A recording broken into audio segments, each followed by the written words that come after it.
మంచిర్యాల జిల్లాలోని ప్రధాన వార్తలు కనుక చూస్తే బెల్లంపల్లి మండలం బుచ్చాయపల్లిలో రాజయ్య అనే రైతుకు చెందిన భూమిలో 20 టేకు చెట్లను కాంగ్రెస్ నాయకులు నరికివేశారంటూ ఇందుకు సహకరించిన అధికారులపై కూడా చర్యలు తీసుకోవాలంటూ పిఎస్లో బాధితుడు రాజయ్య ఫిర్యాదు చేశారు.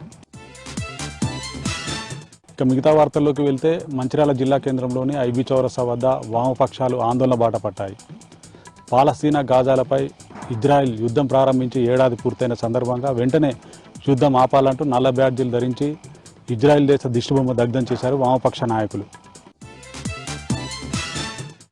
ఇక కొమరంభీం ఆసిఫాబాద్ జిల్లా వార్తలు కనుక చూస్తే జిల్లా కేంద్రంలోని కలెక్టరేట్ కార్యాలయం ముందు మున్సిపాలిటీ, గ్రామ పంచాయతీ కాంట్రాక్టు కార్మికులు ధర్నా నిర్వహించారు.